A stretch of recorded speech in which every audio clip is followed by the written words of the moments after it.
तो चलें अब सुप्रभात न्यूज डेस्क पर।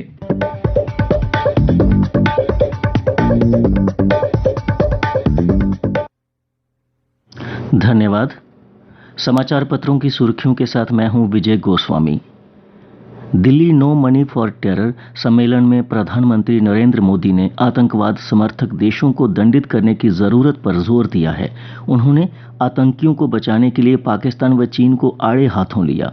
उनका कहना था, सिर्फ आतंकियों को मारकर नहीं लड़ाई जीती जा सकती, इस लड़ाई में पूरे नेटवर्क को और वित्त पोषण पर पूरी तरह रोक लगाने की जरूरत है। इस समाचार को कुछ समाचार पत्रों ने अपना पहला बड़ा समाचार बनाया है। एक हिंदी समाचार पत्र की सुर्खी है, कुपवाड़ा जिले में बर्फ की पस्सियां गिरने से सेना के 3 जवान शहीद हो गए। सीमा के पास मच्छल सेक्टर में पेट्रोलिंग ड्यूटी पर तैनात थे ये सैनिक। उपराज्यपाल मनोज सिन्हा ने उनकी शहादत को नमन करते हुए कहा, पूरा राष्ट्र उनके इस सर्वोच्च बलिदान को हमेशा याद रखेगा और कहा, मेरी संवेदना शहीदों के परिवार वालों के साथ है। कई समाचार पत्रों में प्रमुखता से छपा समाचार, देश के पहले प्राइवेट रॉकेट का सफल परीक्षण किया गया है। प्रधानमंत्री ने विक्रम एस नाम के इस रॉकेट परीक्षण को देश के लिए ऐतिहासिक क्षण बताया और कहा, यह देश के निजी अंतरिक्ष उद्योग की यात्रा में एक महत्वपूर्ण मील का पत्थर है। उपराज्यपाल मनोज सिन्हा ने एक एजुकेशन ट्रस्ट के स्कूलों के एनुअल फंक्शन में बोलते हुए कहा कि न्यू एजुकेशन पॉलिसी छात्रों के लिए प्रधानमंत्री का एक तोहफा है और इसे पाने वाले सभी छात्र खुशकिस्मत हैं और न्यू एजुकेशन पॉलिसी से स्कूलों और क्लासरूम्स में तब्दीली आएगी। इस समाचार को भी कई अखबारों ने प्रथम पृष्ठ पर प्रमुखता से छापा है।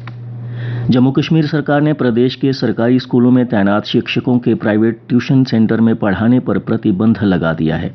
Director school education, CEO, ZEO, principals व हेडमास्टर्स को निगरानी करने के लिए कहा गया है। इस समाचार को भी पत्रों ने प्रमुखता से प्रकाशित किया है। कुछ समाचार पत्रों में प्रमुखता से छपा समाचार, केंद्र सरकार ने नए डिजिटल डाटा संरक्षण विधेयक 2022 का मसौदा सार्वजनिक कर दिया है। डाटा के दुरुपयोग पर 500 करोड़ रुपए तक का जुर्माना लगाया जा सकता है। कानून परिवर्तन के लिए सरकार कर सकेगी लोगों के निजी डाटा का इस्तेमाल। कई पत्रों में छपा समाचार, नेशनल इन्वेस्टिगेशन एजेंसी ने जम्मू कश्मीर में द रेजिस्टेंस फ्रंट आतंकी संगठन में काम करने वाले 5 आतंकियों पर आरोप पत्र दायर किए हैं।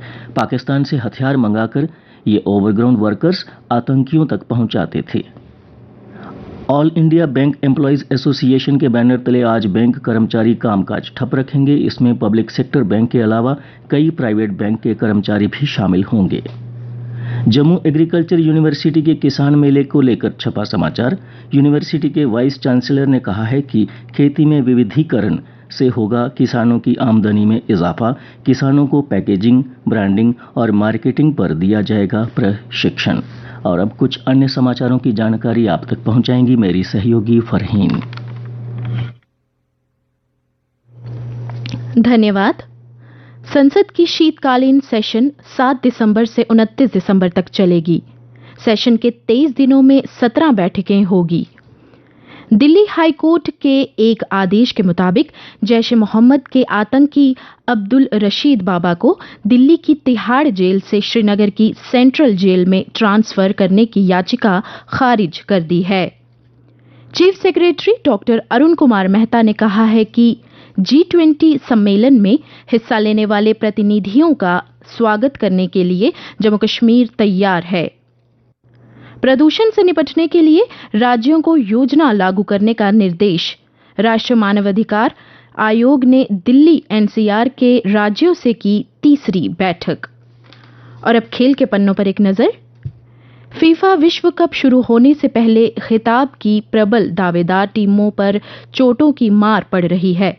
अर्जेंटीना के कोरिया गोंजालेज, सेनेगल के माने बाहर। अब तक विभिन्न टीमों के 20 बड़े खिलाड़ी हो चुके हैं चोटिल। मेसी की टीम में एंजल और अल्माडा शामिल। बारिश में धुला भारत और न्यूजीलैंड के बीच पहला T20 मुकाबला।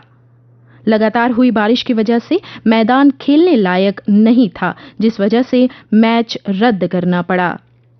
देश की नंबर 1 महिला टेबल टेनिस खिलाड़ी मनिका बत्रा ने इतिहास रचते हुए एशिया कप टेबल टेनिस के सेमीफाइनल में प्रवेश कर लिया। वह इस टूर्नामेंट के अंतिम 4 में पहुंचने वाली पहली भारतीय हैं। और अब मौसम।